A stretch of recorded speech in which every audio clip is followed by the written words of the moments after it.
आखिरकार लंबे इंतजार के बाद वो वहशी दरिंदा, वो हत्यारा बॉयफ्रेंड गिरफ्तार हो गया जिसने अपनी ही गर्लफ्रेंड को मौत के घाट उतार दिया था। जी हाँ, वो युवती जो भोपाल में अपने घर से कॉलेज के लिए निकली लेकिन वापस न लौट सकी। क्यों? क्योंकि उसके बॉयफ्रेंड ने ही उसे मौत के घाट उतार दिया और अस्पताल में उसके मरने के बाद फरार हो गया, जिसे पुलिस ने गिरफ्तार कर लिया। रिपोर्ट देख लीजिए। कहां छिपा था भोपाल की प्रिया का गुनहगार? 7 दिन बाद कैसे हुआ कातिल प्रेमी गिरफ्तार? आखिर कैसे खुला हत्यारे आशिक का राज?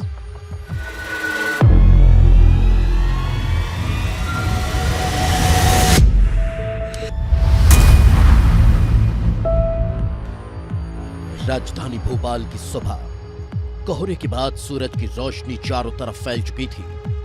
धूप निकलते ही लोग घरों से बाहर निकलने लगे थे। इसी दौरान ईश्वर नगर में रहने वाली 23 साल की प्रिया मेहरा भी कॉलेज के लिए निकल पड़ती है। करीब 10:15 बजे प्रिया फोन कर पिता को बताती है कि वो कॉलेज पहुंच चुकी है, लेकिन फिर उसकी मौत की खबर आती है।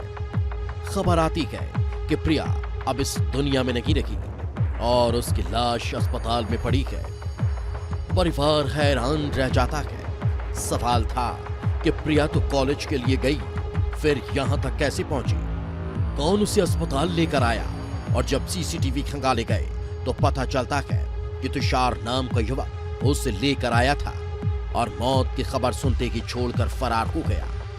और ये तुषार कोई अनजान नहीं था, बल्कि 6-7 साल पहले पड़ोस में ही किराए के मकान में रहता था और इसकी जान पहचान प्रिया से हो गई। और मैं सुबह ड्यूटी चला गया था। उसके बाद वो उसका कॉल आया 10:15 के लगभग। उसने बोला पापा मैं कॉलेज उतर चुकी हूँ, बोला कॉलेज जा रही हूँ सुभाष स्कूल के पास। उसके बाद फिर मुझे थाने पे 2 बजे के लगभग फ़ोन आया, 1:45 के बीच में, कि आपकी बेटी 1250 में है और ऐसा हो गया, आप आ जाइए यहाँ पर। जब मैं वहाँ पर जाकर देखा मैंने तो मेरी बेटी की डेड बॉडी। अब सवाल यही है कि क्या तुषार का प्रिया की मौत से कोई कनेक्शन है? आखिर प्रिया की मौत की वजह क्या है? आखिरी बार तुषार ही उसके साथ कैसे था? प्रिया की मौत अब तक संदेह की चादर में लिपटी हुई थी। इधर पुलिस भी जांच में जुट चुकी थी। प्रिया की मौत से जुड़े गर्ज सिरे को जोड़ा जा रहा था। जांच में पता चला कि प्रिया चूना भट्टी की पारिक सोसाइटी में तुषार से मिलने गई थी। पारिक सोसाइटी के 2nd फ्लोर पर एक गेस्ट हाउस है जहां तुषार केयर टेकर के तौर पर काम करता है। पुलिस मौके पर पहुंची तो पता चला कि प्रिया की मौत 2nd फ्लोर से गिरने की वजह से हुई है। लेकिन सवाल यही था कि प्रिया किसी हादसे का शिकार हुई या फिर उसे धक्का दिया गया। पुलिस तुषार की तलाश में जुटी थी क्योंकि इन सवालों के जवाब उसके पास ही थे। परिजन बार बार तुषार पर हत्या के आरोप लगा रहे थे और जब जांच हुई, पोस्टमार्टम रिपोर्ट आई तो हर शक यकीन में बदल गया, क्योंकि उसके शरीर पर चोट के निशान थे जो बता रहे थे कि मौत से पहले उसके साथ मारपीट हुई थी। और जैसे जैसे जांच आगे बढ़ रही, ये साबित होता चला गया कि प्रिया की हत्या की गई और शक तुषार पर ही था, क्योंकि वही उसे अस्पताल लेकर आया था जहां प्रिया की मौत हुई। वहीं पर तुषार काम करता था और उसकी मौत के बाद से ही वो तुषार गायब था। छात्रा की हत्या हुई थी, मामला संदिग्ध था क्योंकि आरोपी ही उसे लेके जेपी हॉस्पिटल में पहुंचा था, उसके द्वारा एडमिट कराया गया और ऐसे घटना को बताया गया कि जैसे कोई दुर्घटनावश उसकी मृत्यु हुई हो। लेकिन पूरी जांच पे ये सामने आया कि उसके द्वारा उसका आरोपी का मृतिका से झगड़ा हुआ था मौके पे और उसके बाद उसने उसको धक्का दिया जिसके कारण वो छत से गिरी और उसकी मृत्यु। पुलिस अब सरगर्मी से प्रिया के कातिल कपिल तुषार की तलाश में थी। धीरे धीरे 7 दिन बीत चुके थे लेकिन कोई सुराग नहीं लगा। लेकिन 12 और 13 दिसंबर की दरमियानी रात को तुषार पुलिस के खत्ते चढ़ जाता है। तुषार फरारी काट कर भोपाल लौट रहा था। इसी दौरान पुलिस ने उसे बस स्टैंड से धर दबोचा।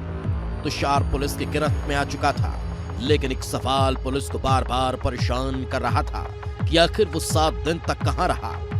क्या उसकी किसी ने मदद की थी आखिर वो पुलिस की नजरों से कैसे बचता रहा, और जो पता चला वो हैरान करने वाला था, क्योंकि उसे अंदाजा था कि वो अगर किसी रिश्तेदार के घर रुका तो पुलिस ढूंढ लेगी। इसलिए वो देश भर में घूमता रहा।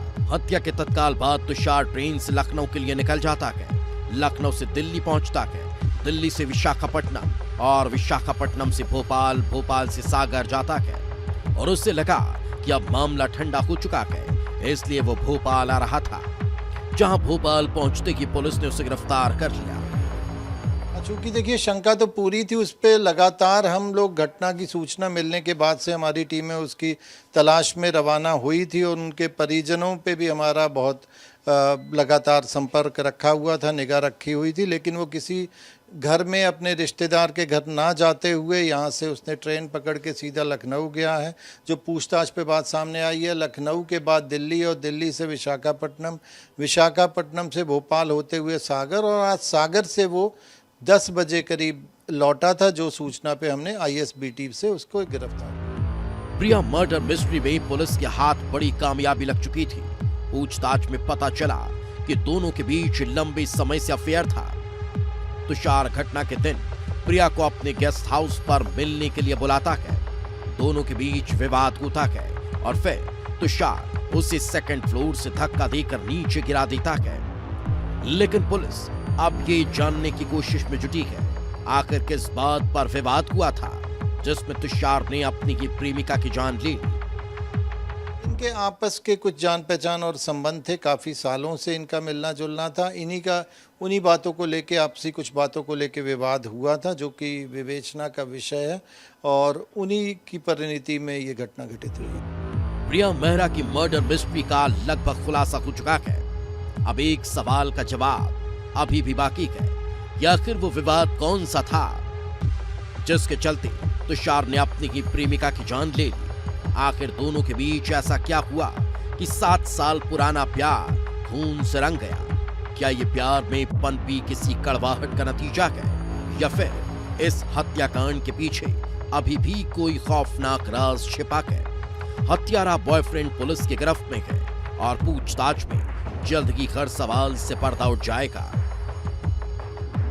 विस्तार न्यूज के लिए विवेक राणा की रिपोर्ट। तुषार कपिल से पूछताछ की जा रही है और सारे राज उगलवाए जा रहे हैं, क्योंकि तुषार ने उस दिन प्रिया को अपने गेस्ट हाउस में मिलने के बहाने से बुलाया था। दोनों के बीच लंबे समय से विवाद चल रहा था। तुषार इतना आक्रामक हो गया कि प्रिया की हत्या कर दी। कैमरा पर्सन नागेंद्र के साथ अनमोल तिवारी, विस्तार न्यूज।